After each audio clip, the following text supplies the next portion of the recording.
കോഴിക്കോട് ബീച്ചിന് പഴയ കോഴിക്കോട് ബീച്ചല്ല. പഴയതെന്ന് പറയുമ്പോൾ കോഴിക്കോട് ബീച്ചിൻ്റെ അടയാളമായിരുന്നു ഇവിടെ കുറേ തട്ടുകടകൾ, ഉപ്പിലിട്ടത്, ഐസൊരതി, അത് കഴിക്കാൻ വേണ്ടി മാത്രം ആളുകൾ വരുന്ന ഒരു സ്ഥലം കൂടിയായിരുന്നു കോഴിക്കോട് ബീച്ച്. അങ്ങനെ വരുന്നവരും ഉണ്ടായിരുന്നു.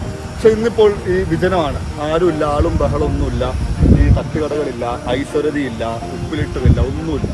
പക്ഷേ ഇതിൽ വലിയൊരു ട്വിസ്റ്റ് ഉണ്ട്. ഇന്ന് രാത്രി മുതൽ ബീച്ചിൽ ഇത്തരം തട്ടുകടകളില്ല എന്നുള്ള പരാതിക്ക് പരിഹാരമാകും. എന്താണ് സംഭവം എന്നല്ലേ, അതാണ് നമ്മളിപ്പോൾ നോക്കാൻ പോകുന്നത്. ഇപ്പോൾ ബീച്ചിലെത്തിയാൽ കുറേ ചുവപ്പും മഞ്ഞയും അങ്ങനെ നീലയും ഒക്കെ കുറേ കളർഫുള്ളായിട്ടുള്ള കുറേ പെട്ടികളുണ്ട്. അതാണ് നല്ലത്, അങ്ങനെ കുറേ പെട്ടികളാണ്.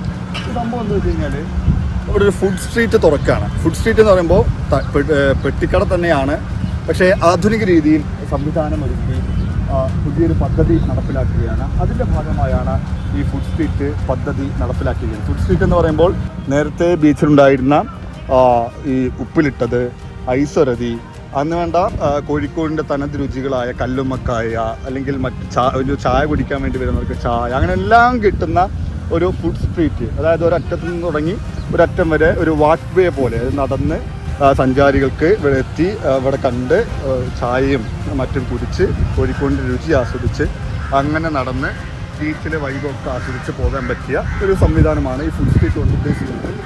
പല പ്രത്യേകതകളും കൂടിയുണ്ട്. നേരത്തെ ഇവിടെ പെട്ടിക്കടകളാകുമ്പോൾ ഈ വെള്ളം, വൈദ്യുതി, അത്തരം ബുദ്ധിമുട്ടുകളുണ്ടായിരുന്നു. പക്ഷേ ഈ പെട്ടിക്കട ഈ നിലയ്ക്ക് ഒരു പദ്ധതിക്ക് കീഴിൽ കൊണ്ടുവരുമ്പോൾ അത് കൃത്യമായി തന്നെ ഓരോ പെട്ടിക്കടകളിലും വെള്ളവും വൈദ്യുതിയും എല്ലാം വെച്ചിട്ട് ആധുനിക സംവിധാനങ്ങൾ ഒരുക്കിയാണ് ഈ തട്ടുകടകൾ ഒരുക്കിയിട്ടുള്ളത് എന്നുള്ളതാണ് പ്രത്യേകത. എന്തായാലും വലിയൊരു മാറ്റത്തിന് കോഴിക്കോട് ബീച്ച് സാക്ഷ്യം വഹിക്കാൻ പോവുകയാണ്.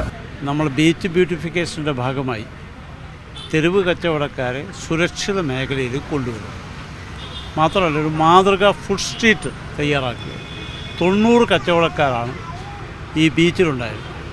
അവരുടെ നിങ്ങൾക്കറിയാമല്ലോ, കുറേ കാലമായി ഒരു വ്യവസ്ഥാപിത സംവിധാനമില്ലാതെയാണ് അവർ ചെയ്തത്. ഇപ്പോൾ കോഴിക്കോട് കോർപ്പറേഷൻ വളരെ ദ്രുതഗതിയിൽ നമുക്കൊരു ഫുഡ് സ്ട്രീറ്റ് ഉണ്ടാക്കി ഈ 90 കച്ചവടക്കാരെയും ഈ പ്ലാറ്റ്ഫോമിൽ കൊണ്ടുവരിക. അത് യൂണിഫോമുള്ള തട്ടുകടകളാണ്. ആ തട്ടുകടകളിൽ ഇനി അവർക്ക് നല്ല രീതിയിലുള്ള രുചികരമായ ഭക്ഷണം കോഴിക്കോട്ടുകാർക്കും പുറമേ ഉള്ളവർക്കും ഈ ബീച്ച് കാണാൻ വരുന്നവർക്കും അവർക്കത് കൊടുക്കാൻ കഴിയും. വെള്ളമുണ്ട്, വൈദ്യുതിയുണ്ട്, എല്ലാ സംവിധാനമുണ്ട്, ശുചീകരണ സംവിധാനമുണ്ട് ഒരുക്കിയിട്ടുണ്ട്. സ്ട്രീറ്റ് മാനേജ്മെൻറ്റ് കമ്മിറ്റിയുണ്ട് മേയറുടെ നേതൃത്വത്തിൽ. അതിനൊരു സ്ട്രീറ്റ് മാനേജറുണ്ട്, സ്വീപ്പിംഗ് തൊഴിലാളികൾ. മന്ത്രി MP രാജേഷിന് ഉദ്ഘാടനം ചെയ്യുന്ന പദ്ധതിയാണ്. പക്ഷേ ഇതിനോടകം ഈ പദ്ധതിയിൽ വലിയ തരത്തിലുള്ള അഴിമതി നടന്നുവെന്ന ആരോപണവുമായി പ്രതിപക്ഷ കൗൺസിലർമാർ അല്ലെങ്കിൽ കോർപ്പറേഷനിലെ പ്രതിപക്ഷം രംഗത്ത് വന്നിട്ടുണ്ട്. അവർ ഈ ഉദ്ഘാടന ചടങ്ങ് ബഹിഷ്കരിക്കുമെന്നാണ് പറയുന്നത്. അഴിമതിയാണ് ഞങ്ങൾക്ക് ഇന്ന് തുറന്നു കാണിക്കാനുള്ളത്.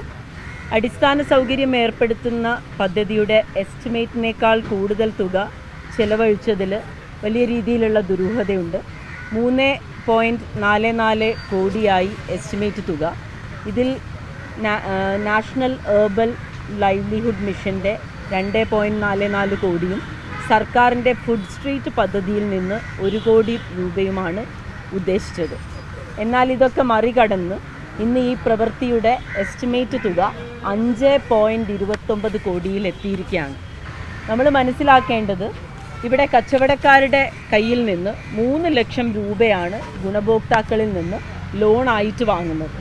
ഇതേ മാതൃകയിലുള്ള ബങ്ക് നമ്മൾ പരിശോധിക്കുകയാണെങ്കിൽ ഒരു 2 ലക്ഷത്തിൽ താഴെ 1.25 ലക്ഷം രൂപയ്ക്ക് ഒരു പക്ഷേ പുറത്തു നിന്ന് നമ്മൾ ഈ ഇത് ഇവിടെ കൂട്ടിയോജിപ്പിച്ച് വണ്ടി നമ്മൾ പുറത്ത് ഉണ്ടാക്കുകയാണെങ്കിൽ 1.25-2 ലക്ഷം രൂപയുടെ താഴത്ത് നിന്നുകൊണ്ട് നമുക്ക് ആ പ്രവൃത്തി ചെയ്യാൻ സാധിക്കും.